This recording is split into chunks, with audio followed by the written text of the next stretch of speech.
മറ്റൊന്ന് എനിക്ക് പറയാനുള്ളത്, പിന്നീട് അങ്ങോട്ട് ഒരുപാട് ആൽബങ്ങൾ ഇറക്കി. അതിൽ ഓരോ പാട്ടുകളും നമ്മൾ പറയുകയാണെങ്കിൽ ഓരോ അനുഭവങ്ങളുണ്ട്. ഞാൻ പറഞ്ഞു, പിന്നെ ഒരു ജോൺ അറക്കൽ എന്ന് പറയുന്ന ഒരു എഴുത്തുകാരനുണ്ട്. അദ്ദേഹം എഴുതിയൊരു പാട്ടാണ് കൂടുവിട്ടോടിയ ആടിലൊരെണ്ണം മുൾച്ചെടിക്കാട്ടിൽ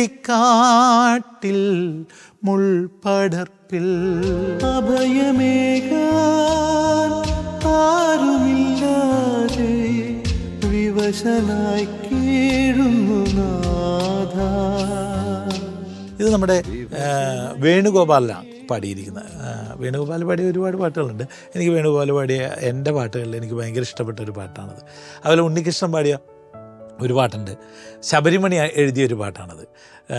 അതിതാണ്, കൈ നീട്ടി നിൽക്കുന്ന യേശുനാഥ എന്നെ വിളിക്കുന്ന യേശുനാഥ ആദരമെന്നെ സമർപ്പിക്കുന്നു, തിരുമുൻപിലെന്നെ സമർപ്പിക്കുന്നു.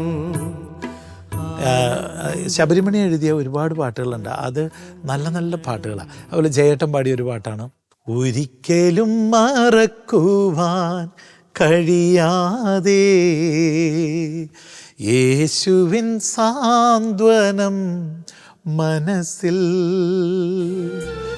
എത്രയോ ധന്യം എൻ്റെ ജന്മം, എങ്ങനെ ചൊല്ലും നന്ദിനാഥ എന്നെയും കൈ. ചേട്ടൻ പാടിയ ഒത്തിരി പാട്ടുകളുണ്ട് കേട്ടോ. വൈപ്പിങ്കരയുള്ള ഒരു വിജയ് നായരമ്പലം എഴുതിയൊരു പാട്ടാണ്, ജെറുസലേം നായക ഗദ്ഗദം ലാലല, അങ്ങനെ ഒരു പാട്ട്, നല്ല രസമുള്ളൊരു പാട്ടാണ്. അത് ചേട്ടൻ പാടിയൊരു പാട്ടാണ്. അതുപോലെ ജേട്ടൻ പാടിയ പാട്ടാണ് എമ്മാനുവേൽ എന്നുള്ള പാട്ട് ജയേട്ടനും പാടിയിട്ടുണ്ട്, മാർക്കോസ് ചേട്ടൻ പാട്ട് എമ്മാനുവേൽ എമ്മാനുവേൽ ആ പാട്ട്. അതുപോലെ ആബാ ദൈവമേ അലിയും സ്നേഹമേ ആശാനാളമേ അഭയം നൽകണേ. അങ്ങനെ ജേട്ടൻ പാടിയ ഒരുപാട് നല്ല പാട്ടുകളുണ്ട്. മകനെ നിൻ ഹൃദയം വാടല്ലേ, അത് ആ ആൽബം സുഹൃതം എന്ന് പറയുന്ന ആൽബത്തിലെ പാട്ടാണ്. നമ്മുടെ ഡിവൈനിലുണ്ടായിരുന്ന രാജേഷ് ചാക്യാരും ഫാദർലോ ഒരു ഡോക്ടറുണ്ട്, ആ ഡോക്ടറും കൂടി ചേർന്നിട്ടാണ് ഈ ആൽബം ഇറക്കുന്നത്. അപ്പോൾ നല്ലൊരു മനോഹരമായ ഒരു ആൽബം. അതിൽ മാർക്കോസ് ചേട്ടൻ പാടിയൊരു പാട്ടുണ്ട്, പാലസ്തീനായിൽ നിന്നുയരും വചനത്തിൽ മാറ്റൊലി ഉയരുന്നു മാറ്റൊലി ഉയരുന്നു. അത് മാർക്കോസ് ചേട്ടൻ പാടിയ നല്ലൊരു പാട്ടാണ്. അതും ഈ പറഞ്ഞ പോലെ ബേബി ജോൺ കലയൻ തന്നെയാണ് എഴുതിയിരിക്കുന്നത്. ഏറ്റവും കൂടുതൽ പാട്ടുകൾ ബേബിയാണ് എഴുതിയിരിക്കുന്നത്. അതുപോലെ വചനത്തിന് മുൻപ് പാടുന്ന നല്ല നല്ല പാട്ടുകളുണ്ട്.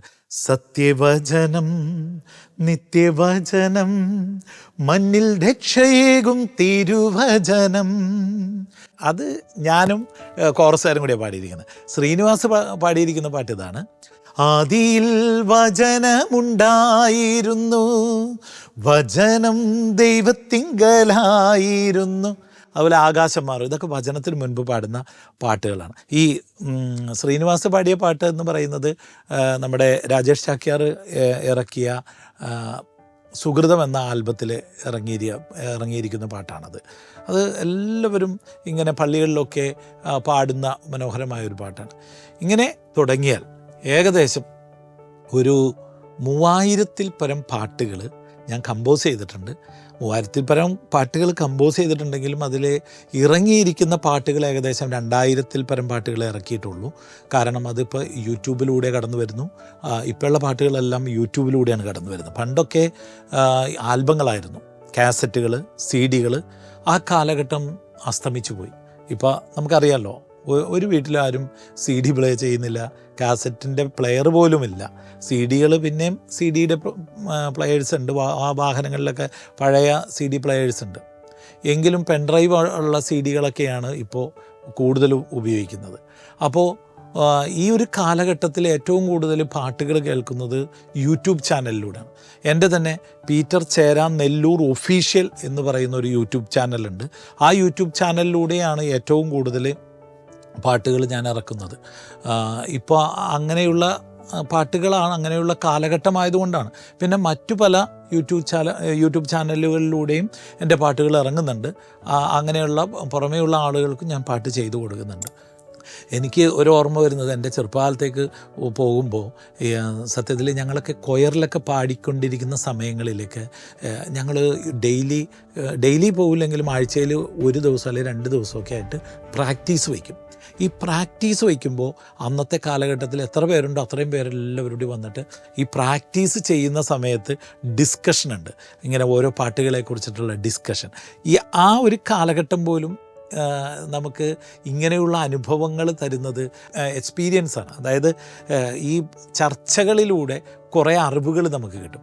മ്യൂസിക് കേൾക്കുന്നത്, പഠിക്കുന്നത് എന്നതിനേക്കാൾ ഉപരി നമ്മളിങ്ങനെ ചർച്ചകൾ ചെയ്യുമ്പോൾ ആ ചർച്ചകളിലൂടെ അങ്ങോട്ടും ഇങ്ങോട്ടുള്ള കുറവുകളൊക്കെ നികത്തി കൊടുക്കാനായിട്ട് പറ്റും. അങ്ങനെയൊക്കെയാണ് ശരിക്കും പറഞ്ഞു കഴിഞ്ഞാൽ ഒരു സമൂഹം ചെയ്യേണ്ടത്.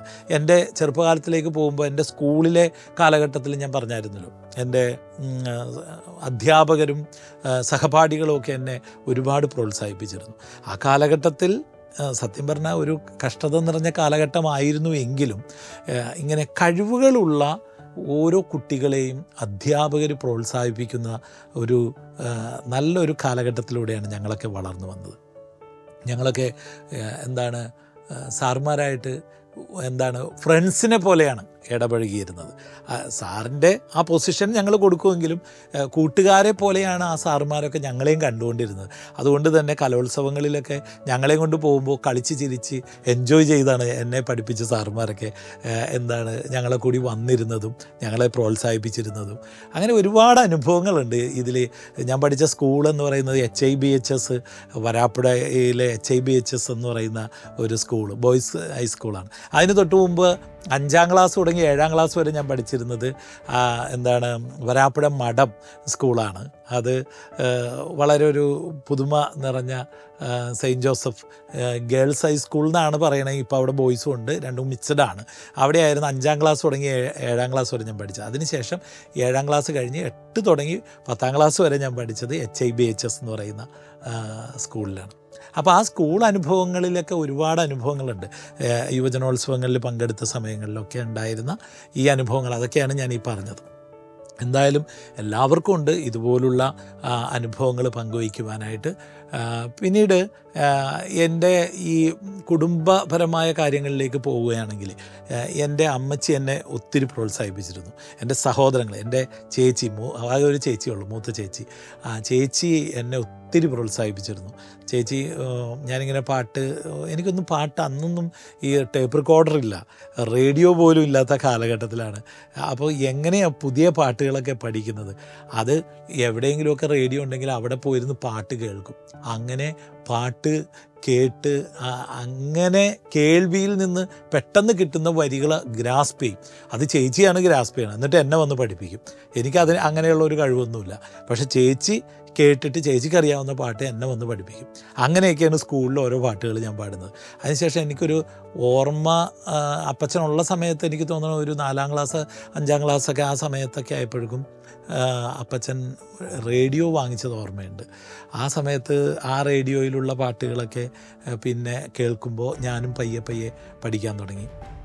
കുഞ്ഞുനാളിൽ ആദ്യമായിട്ടൊരു ടേപ്പ് റെക്കോർഡർ കാണുന്നത് പോലും 8ാം ക്ലാസ്സിൽ പഠിക്കുമ്പോഴാണ്. ആ സമയത്ത് എൻ്റെ അമ്മ വീട്ടിൽ ഒരു ടേപ്പ് റെക്കോർഡർ എടുക്കുകയുണ്ടായി. ആ ടേപ്പ് റെക്കോർഡറിൽ അന്ന് വാങ്ങിച്ചുകൊണ്ട് വന്ന 2-3 കാസറ്റുകളുണ്ട്. ഈ കാസറ്റുകളെന്ന് പറയുന്നത്, അതിൽ ഒരു കാസറ്റ് എനിക്ക് ഇപ്പോഴും ഓർമ്മയുണ്ട്. ഒരു ഫിലിം സോങ്സിൻ്റെ കാസറ്റാണ്. ഏതാണ്? നീരാടുവാൻ നിളയിൽ നീരാടുവാൻ, അതുപോലെ ആരെയും ഭാവഗായകനാക്കും, ഈ ആൽബങ്ങളൊക്കെ ഉള്ള. അതിൽ പിന്നെ കുടജാദ്രിയിൽ കുടികൊള്ളും, അങ്ങനെയുള്ള പാട്ടൊക്കെയുള്ള ഒരു ആൽബമായിരുന്നു അന്ന് ആദ്യമായിട്ട് ഞാൻ കേൾക്കുന്ന. ഇതിലൂടെ ടേപ്പ് റെക്കോർഡറിലൂടെ കേൾക്കുന്ന ഒരു പാട്ടെന്ന് പറയുന്നത് ഇങ്ങനെയുള്ള പാട്ടുകളൊക്കെയാണ്. പക്ഷേ ആ കാലഘട്ടത്തിൽ ഡിവോഷണൽ സോങ്സിൻ്റെ ഒരാൽബം ഒരു കാസറ്റ് എനിക്ക് സമ്മാനിക്കുകയുണ്ടായി. എന്താണ് അതിൻ്റെ പേര് ഞാൻ മറന്നുപോയി. പക്ഷെ അതിലെ പാട്ട് ഇതാണ്: ആത്മസ്വരൂപ ആനന്ദരൂപ ആശ്വാസമേകുവാൻ നീ വരിക, ആകാശവീഥികൾ ചായിച്ചിറങ്ങി. ദാസേട്ടൻ പാടിയ പാട്ട് നമ്മുടെ ജോൺസൺ മാഷൊക്കെ ചെയ്ത ഒരു ആൽബം. അതിൽ ഒത്തിരി നല്ല പാട്ടുകളുണ്ട്. അതുപോലെ ഈ വേറൊരു പാട്ടാണ്: മണ്ണിനും പൂവിനും പുൽക്കൊടി തുമ്പിലും ഹാപ്പി ക്രിസ്മസ്. നല്ല പാട്ടാണ്. അതിലെ ഒത്തിരി നല്ല പാട്ടുകളുണ്ടായിരുന്നു. അപ്പോൾ ഇതാണ് സത്യം പറഞ്ഞാൽ ആ കുഞ്ഞുനാളിലൊക്കെ ഞങ്ങൾ കേൾക്കുന്ന പാട്ടുകളെന്ന് പറയുന്നത്. ഇങ്ങനെയുള്ള വിരളമായിട്ടുള്ള പാട്ടുകളൊക്കെ കേൾക്കുന്നുള്ളൂ. ഞാൻ പറഞ്ഞല്ലോ, സാമ്പത്തികമായിട്ടുള്ള ഒരുപാട് പരിമിതികളൊന്നും ഉണ്ടായിരുന്നു. അതുകൊണ്ട് ആൽബങ്ങൾ പോലും മേടിക്കാനുള്ള സാഹചര്യമൊന്നും ഉണ്ടായിരുന്നില്ല. ആരെങ്കിലുമൊക്കെ അന്ന് ഹെൽപ്പ് ചെയ്താൽ മാത്രമേ, ആരെങ്കിലുമൊക്കെ സമ്മാനമായിട്ടൊക്കെ വല്ല ആൽബങ്ങൾ തന്നാലേ ഉള്ളൂ ഞങ്ങളൊക്കെ പാട്ട് കേൾക്കുകയുള്ളൂ. അല്ലെങ്കിൽ ഈ റേഡിയോയിൽ കേൾക്കുന്ന പാട്ടേ ഉള്ളൂ ഞങ്ങളൊക്കെ കേൾക്കുന്നത്. അപ്പോൾ അങ്ങനത്തെ ഒരു കാലഘട്ടത്തിലൂടെയാണ് കടന്നു വന്നത്. സത്യം പറഞ്ഞാൽ എൻ്റെ പെങ്ങൾ ലിറ്റി ചേച്ചി എന്നാണ്. എൻ്റെ പെങ്ങളുടെ പേര് ലിറ്റി എന്നാണ്. ജോസഫ് ഫൈൻ എന്നാണ് പേരെങ്കിലും ലിറ്റി എന്നാണ് വീട്ടിൽ വിളിക്കുന്നത്. അപ്പം ലിറ്റി ചേച്ചിയുടെ ഒരു വലിയൊരു സപ്പോർട്ട് എനിക്കുണ്ടായിരുന്നു. പിന്നെ എൻ്റെ അനുജന്മാരാണ് രണ്ടുപേരുള്ളത്. ഒന്ന് ആൻറ്റി, ഒന്ന് സിറ്റി. ഇങ്ങനെ വീട്ടിൽ വിളിക്കുന്ന പേരാണ്. ആൻ്റണി എന്നാണ് ഒരാളുടെ പേര് സെബാസ്റ്റ്യൻ എന്നാണ്. ഇവരൊക്കെ ചെറുതുങ്ങളാണ്. അവരൊന്നും പാട്ടിൽ ആസ്വദിക്കുമെന്നുണ്ടെങ്കിലും, പാട്ടിനെ എന്നെ സപ്പോർട്ട് ചെയ്യുന്നുണ്ടെങ്കിലും, അവരൊന്നും അങ്ങനെ പാട്ടിൻ്റെ മേഖലയിലോട്ടൊന്നും കടന്നു വന്നില്ല. അമ്മച്ചിയാണ് എനിക്ക് ഏറ്റവും കൂടുതൽ സപ്പോർട്ട് തന്നിരിക്കുന്നത്. അമ്മയുടെ സപ്പോർട്ട് കഴിഞ്ഞാൽ എൻ്റെ പെങ്ങളാണ്. പിന്നീട് എൻ്റെ ഗുരുനാഥന്മാർ ഇഷ്ടംപോലെ ഉണ്ട്. രാജൻ ആൻ്റണി സാറാണ് എന്നെ സ്കൂളിൽ മ്യൂസിക്കിൽ എനിക്ക് കുറച്ച് അറിവുകൾ പകർന്ന് തന്നത്.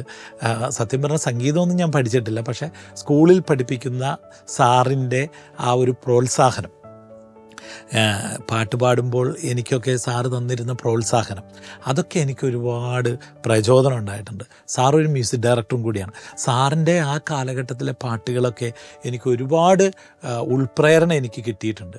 അതുപോലെ എൻ്റെ ചർച്ച് കൊയറിൽ എപ്പിച്ചേട്ടൻ, വെളിപ്പറമ്പിലെ എപ്പിച്ചേട്ടൻ എന്നാണ് ഞാൻ വിളിക്കുന്നത്. റെപ്പി എന്നാണ് പേരെങ്കിലും ഞങ്ങൾ എപ്പിച്ചേട്ടൻ എന്നാണ് വിളിക്കുന്നത്. എപ്പിച്ചേട്ടനാണ് ഞങ്ങളുടെ കൊയറിൽ ഞങ്ങൾക്ക് ഇൻസ്ട്രക്ഷൻ തന്നുകൊണ്ടിരുന്നത്.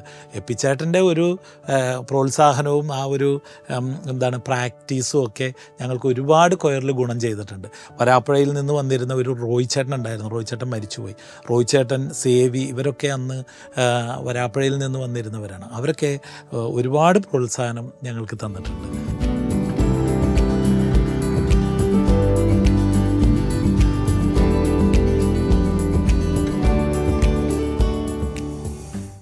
അങ്ങനെയൊക്കെ ഒരുപാട് ചെറുപ്പകാലത്തെ, അതുപോലെ കഥാപ്രസംഗം പഠിക്കാൻ പോയിരുന്ന ഒരു ജോസഫ് ആശാനായിരുന്നു എൻ്റെ അടുത്തുള്ളതാണ്.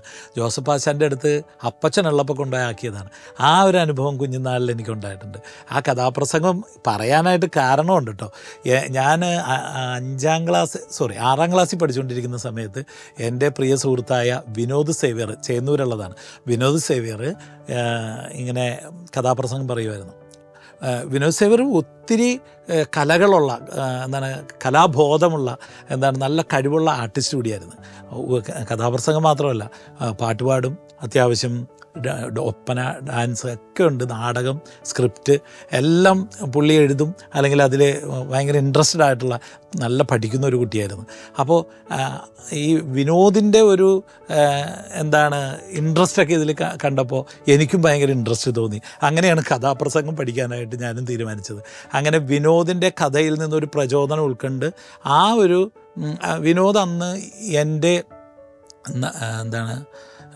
എൻ്റെ നാട് എന്ന് പറയുന്ന, എൻ്റെ നാടെന്നാണെന്ന് എനിക്ക് തോന്നുന്നു, അങ്ങനെ തുടങ്ങുന്ന ഒരു ടൈറ്റിലാണ് ഈ ഒരു കഥാപ്രസംഗം ആരംഭിക്കുന്നത്. അതേപോലെ തന്നെ ഞാനും ഈ ജോസഫ് ആശാൻ്റെ അടുത്ത് വന്നിട്ട് ഇങ്ങനെ ഒരു കഥാപ്രസംഗം എനിക്ക് ചെയ്തു തരുമോ, ഞാനൊന്ന് ട്രൈ ചെയ്ത് നോക്കാമെന്ന് പറഞ്ഞു. അങ്ങനെയാണ് കഥാപ്രസംഗം പഠിക്കാൻ തീരുമാനിക്കുന്നതും. അങ്ങനെ അത് 2-3 സ്ഥലങ്ങളിൽ ഞാനും അത് അവതരിപ്പിച്ചിട്ടുണ്ട്. ഇതൊക്കെയാണ് എൻ്റെ കുഞ്ഞുനാളിലെ അനുഭവങ്ങളെന്ന് പറയുന്നത്. പിന്നീട് അങ്ങോട്ട് വിവാഹിതനായതിന് ശേഷം എൻ്റെ ഭാര്യ ഷാൻഡിയുടെ ഒരു പ്രോത്സാഹനം എന്ന് പറയുന്നത് അത് അന്ന് കല്യാണം കഴിച്ച അന്ന് മുതൽ ഇന്ന് വരെ എൻ്റെ ഭാര്യയുടെ പ്രോത്സാഹനം അന്നും ഇന്നും എനിക്ക് ഒരേപോലെയാണ്. വലിയ സപ്പോർട്ടാണ്. ഇപ്പം ഞാൻ പാട്ടുകൾ കമ്പോസ് ചെയ്യുമ്പോഴൊക്കെ ഷാൻറ്റിനെ കേൾപ്പിച്ചു കൊടുക്കും. എടി ഒന്ന് കേട്ടെ, ഇതെങ്ങനെയുണ്ടെന്ന് ചോദിക്കും. അപ്പോൾ അവൾക്ക് ഇഷ്ടപ്പെട്ടാൽ അതിൻ്റെ അർത്ഥം എല്ലാവർക്കും ഇഷ്ടപ്പെടുന്ന, കാരണം അങ്ങനെയാണ്. അപ്പോൾ ചില പാട്ടുകൾ അവൾ കേട്ടിട്ട് പറയും ഇതൊരു സുഖമില്ല, അത് കേട്ടിട്ടൊരു സുഖമില്ല എന്ന് പറഞ്ഞു കഴിഞ്ഞാൽ ഉടൻ തന്നെ ഞാൻ ആ പാട്ട് മാറ്റി വയ്ക്കും, അല്ലെങ്കിൽ അതിൻ്റെ ട്യൂൺ മാറ്റിയിട്ട് പുതിയ ട്യൂൺ ഇടും.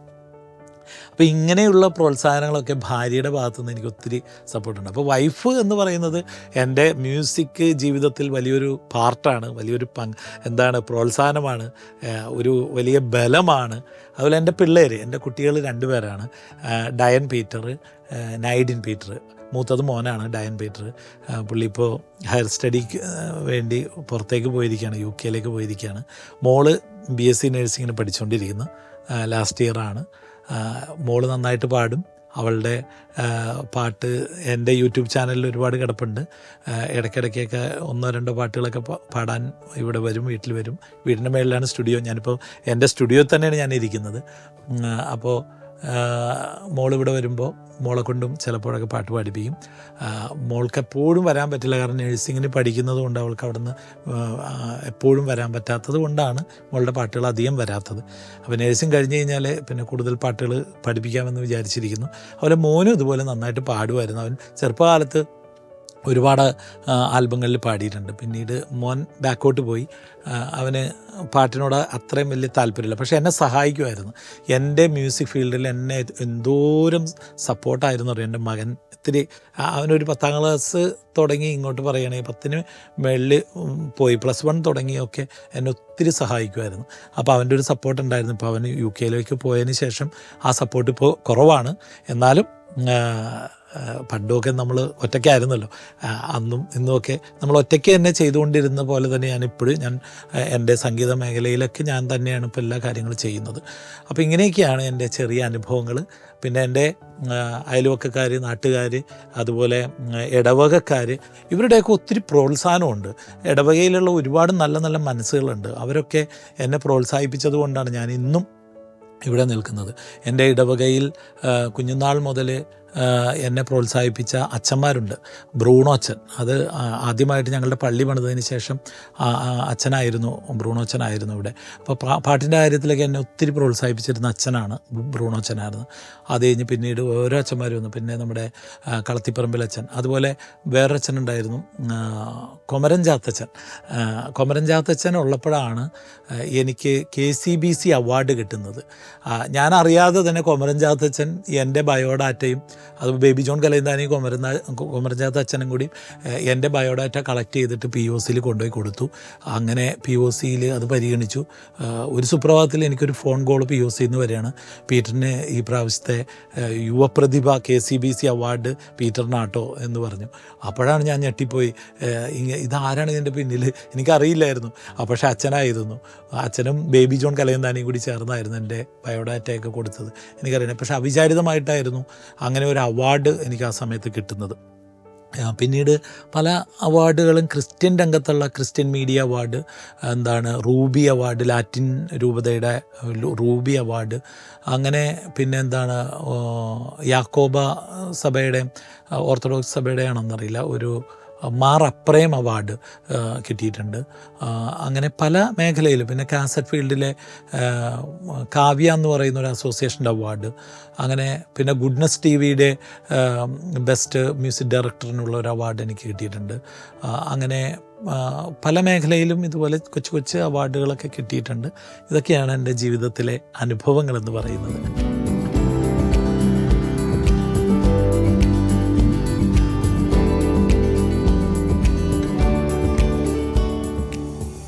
എന്തുകൊണ്ടാണ് പീറ്റർ ഈ സിനിമാ ഫീൽഡിൽ സിനിമയൊന്നും ചെയ്യാത്തതെന്ന് ഒരുപാട് പേര് എന്നോട് ചോദിച്ചിട്ടുള്ളൊരു ചോദ്യമാണ്. അപ്പോൾ അതിനൊരു വലിയൊരു ഉദാഹരണത്തോടു കൂടി ഞാൻ അതിൻ്റെ കാര്യം പറയാം. അതായത് സിനിമയിലേക്ക് ഒരു എൻട്രി കിട്ടാൻ വേണ്ടി ഞാനൊരു ആൽബം ചെയ്തു. ഈ ആൽബം ചെയ്യാൻ വേണ്ടി ചെയ്തതല്ല, സത്യത്തിൽ മനസ്സോടുകൂടി ചെയ്തതാണ്. ഒരുപാട് പേര് എൻ്റെ അടുക്കൽ വന്ന് പറഞ്ഞു, പീറ്ററെ വ്യത്യസ്തമായിട്ടുള്ളൊരു ആൽബം വേറെ എന്തെങ്കിലും ചെയ്തുകൂടെ? അപ്പം ഞാൻ പറഞ്ഞു അവരുടെ അടുത്ത്, എനിക്കങ്ങനെ ഈ കർത്താവിൽ നിന്നും മാറി ചിന്തിച്ച് വേറെ ആൽബങ്ങളൊന്നും ചെയ്യണത് എനിക്കിഷ്ടമല്ല. എനിക്കിങ്ങനെ തന്നെ പോകുന്നതാണ് ഇഷ്ടം. കാരണം വേറെ ഒന്നുമല്ല, ദൈവം തന്ന കഴിവല്ലേ ഉള്ളൂ എന്നിൽ, അല്ലാതെ ഞാൻ സംഗീതമൊന്നും പഠിച്ചിട്ടില്ല. അപ്പോൾ അത് ദൈവത്തിന് വേണ്ടി കൊടുക്കുക എന്നുള്ള കൺസെപ്റ്റ് വെച്ചിട്ടാണ് ഞാൻ അങ്ങനെ പോകുന്നതെന്ന് പറഞ്ഞു. അപ്പോൾ പലരും വന്ന് പറഞ്ഞു, ഇങ്ങനെ ഒരു ആൽബം ഞങ്ങൾ ചെയ്യാനായിട്ട് താല്പര്യമുണ്ട് ഞങ്ങൾക്ക്, അതായത് ഫാൻറ്റസി ആയിട്ടുള്ള ആൽബം, അങ്ങനെയാണെങ്കിൽ പീറ്ററിന് താല്പര്യമുണ്ട്. അപ്പോൾ ആദ്യം വന്നവരെയൊക്കെ ഞാൻ ഒഴിവാക്കി വിട്ടു. പിന്നീട് ഒരിക്കൽ സജി കുര്യാക്കോസ് എന്ന് പറയുന്ന എൻ്റെ ഒരു സുഹൃത്ത് കടന്നു വരികയുണ്ടായി. അദ്ദേഹം പറഞ്ഞു, പീറ്ററെ ഞാൻ പ്രൊഡ്യൂസ് ചെയ്യാം, പീറ്റർ ഒരു വ്യത്യസ്തമായിട്ടുള്ള ഒരു ആൽബം അത് പീറ്ററിൽ നിന്ന് ഞാൻ പ്രതീക്ഷിക്കുന്നു. അങ്ങനെ ഒരുപാട് പ്രാവശ്യം ഇദ്ദേഹം പറഞ്ഞു കഴിഞ്ഞപ്പോൾ ഞാൻ മനസ്സില്ലാ മനസ്സോടെ അത് സമ്മതിച്ചു.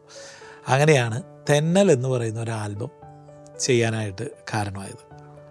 തെന്നൽ എന്ന ആൽബം ഇറക്കി. ആ തെന്നലിൽ ഒരു ഫാൻറ്റസി ആയിട്ടുള്ള ആൽബമാണ്. അതിൽ ലവ് സോങ്സ് ഉണ്ട്, ചിൽഡ്രൻസ് സോങ്സ് ഉണ്ട്, ഫോക്ക് മ്യൂസിക്, അങ്ങനെ പല വിധത്തിലുള്ള പാട്ടുകൾ ഉൾപ്പെടുത്തിക്കൊണ്ട് ആൽബം ഇറക്കി. ഈ ആൽബം റിലീസായതിന് ശേഷം 5000 കാസറ്റുകളും 5000 CD-യും അന്ന് 5000 CD-കളുമാണ് റിലീസ് ചെയ്തത്.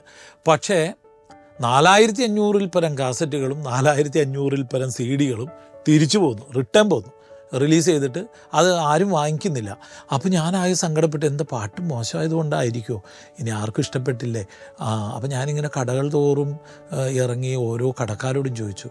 അപ്പോൾ അതിൽ കുറേ പേരെൻ്റെ അടുത്ത് പറഞ്ഞത്, പീറ്റർ ചേരാനല്ലൂർ എന്ന് പറയുന്ന ബാനറിലൂടെ എല്ലാവരും ആഗ്രഹിക്കുന്നത് ഡിവോഷണൽ സോങ്സാണ് എന്ന് തോന്നുന്നു എന്നൊക്കെ പലരും പറയുന്നത്. അതിലൊരു അക്രൈസ്തവനായിട്ടുള്ള വ്യക്തി എന്നോട് പറഞ്ഞു, പീറ്ററിന് നല്ലൊരു കഴിവ് വന്നിട്ടുണ്ട്, പീറ്റർ ഡിവോഷണൽ രംഗത്ത് നല്ല തിളങ്ങി നിൽക്കുക, ആ മേഖലയിൽ തന്നെ നോക്കിയാൽ പോരെ, എന്തിനായി മറ്റു മേഖലയിലോട്ട് പോകുന്നത് എന്ന് എൻ്റെ അടുക്കൽ ഒരാൾ പറയുകയുണ്ടായി. പക്ഷേ അവരൊക്കെ പറഞ്ഞെങ്കിലും ഞാൻ അത് കഴിഞ്ഞിട്ട് വീട്ടിൽ വന്നു. അപ്പോൾ എന്താണ് ഈ പാട്ട് ഇങ്ങനെ പരാജയപ്പെടാനായിട്ട് കാരണം എന്നിങ്ങനെ അന്വേഷിച്ച് ഇറങ്ങിക്കഴിഞ്ഞപ്പോൾ ബേബി ജോൺ കലയന്താനി ഒരു ദിവസം എൻ്റെ അടുക്കൽ വന്നിട്ട് പറഞ്ഞു, സഹോദരനൊരു വിളിയുണ്ട്, സഹോദരനൊരു നിയോഗമുണ്ട്. ഇതെന്ന് പറയുന്നത്, ആ നിയോഗം എന്ന് പറയുന്നത് തമ്പുരാന് വേണ്ടി നിൽക്കാനാണ്. അതുകൊണ്ടാണ് സഹോദരൻ ഇറക്കിയ ആ പാട്ടുകളൊക്കെ വിജയിക്കാതെ പോയത്. നമുക്കൊരു കാര്യം ചെയ്യാം. ഞാൻ ആ ആൽബം കേട്ടപ്പോൾ എനിക്കതിൻ്റെ ട്യൂണുകളെല്ലാം ഇഷ്ടപ്പെട്ടു. വരികളൊക്കെ ഈ കാലഘട്ടത്തിന് ഒക്കെ സംബന്ധിച്ചു, അതൊക്കെ രസമുള്ള വരികളൊക്കെയാണ്. പക്ഷേ ഈ സഹോദരനിലുള്ള ഒരു നിയോഗമാണ് ആ പരാജയത്തിന് കാരണം. ആ ആൽബത്തിൻ്റെ പേര് തെന്നൽ എന്നാണ്. ആ ആൽബത്തിലുള്ള ഒരു പാട്ട് ഞാൻ പറയാം.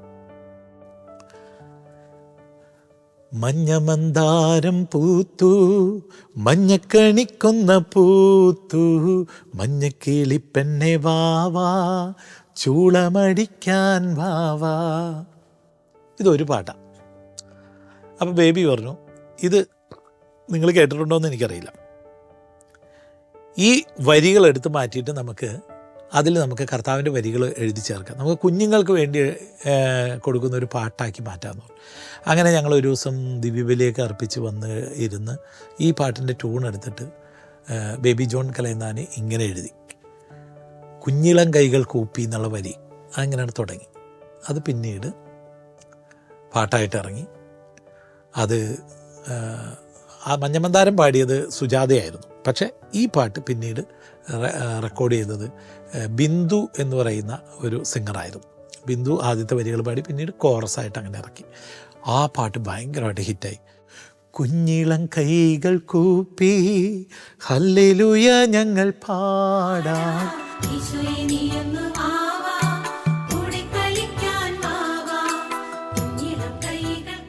പിന്നീട് ആ തെന്നൽ എന്ന ഓരോ ആൽബത്തിലെ ഓരോ പാട്ടുകളും ഇങ്ങനെ ഡിവോഷണലാക്കി മാറ്റി അത് എല്ലാം ദൈവമക്കളെ ഏറ്റെടുക്കുകയുണ്ടായി. അപ്പോൾ ഇതിലൂടെ വീണ്ടും എനിക്കൊരു ചിന്ത കിട്ടിയത്, എൻ്റെ കഴിവുകൾ ഇനി ദൈവരാജ്യത്തിന് തന്നെ നിൽക്കട്ടെ, മറ്റൊരു മേഖലയിലേക്ക് കൊടുക്കണ്ട. അപ്പോൾ ഇതിനിടയിലൊക്കെ ഒരുപാട് producers, directors, film directors, film പ്രൊഡ്യൂസേഴ്സൊക്കെ പലരും മുഖേന എന്നെ സമീപിച്ചു. അവരോടൊക്കെ സ്നേഹപൂർവ്വം ഞാൻ പറഞ്ഞത്, എനിക്കൊരു വിളിയുണ്ട്, എനിക്കൊരു നിയോഗമുണ്ട്, അത് ഡിവോഷണൽ രംഗത്താണ്, അതുകൊണ്ട് എന്നെ ഒഴിവാക്കിക്കോ എന്നായിരുന്നു എനിക്ക് അവരോട് പറയാനുള്ള ആ സന്ദേശം.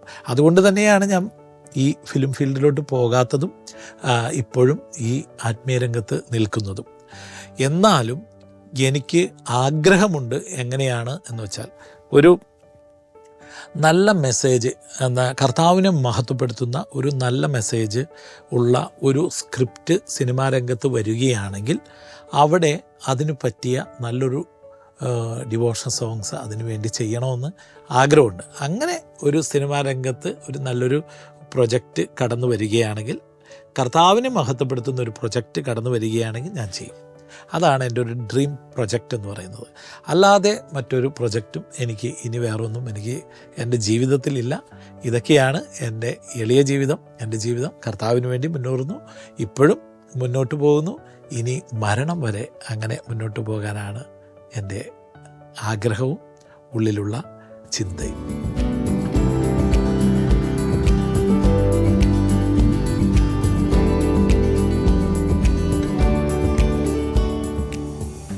നിങ്ങളുടെ പ്രോത്സാഹനമാണ് അന്നും ഇന്നും എനിക്കുള്ളത്. നിങ്ങളില്ലെങ്കിൽ ഞാനില്ല. സത്യത്തിൽ ആദ്യം ദൈവം കഴിഞ്ഞാൽ നന്ദി പറയേണ്ടത് നിങ്ങൾക്കാണ്. അപ്പോൾ ഇനിയും ദൈവമക്കളായ നിങ്ങളുടെ പ്രോത്സാഹനം എൻ്റെ കൂടെ ഉണ്ടാകുമെന്നുള്ള ആ വിശ്വാസത്തോടു കൂടി എനിക്ക് പറയാനുള്ള ഒരു എളിയ സന്ദേശം എന്ന് പറയുന്നത് എന്താണ്? ആദ്യം ദൈവത്തിൻ്റെ രാജ്യവും നീതിയും അന്വേഷിക്കുക. ബാക്കി ഉള്ളതെല്ലാം നിങ്ങളുടെ കൂടെ കൂട്ടിച്ചേർക്കപ്പെടും. ആ വചനത്തെ ഞാൻ നിങ്ങളുടെ ഇടയിലേക്ക് സമർപ്പിക്കുകയാണ്. ദൈവം നിങ്ങളെ അനുഗ്രഹിക്കട്ടെ.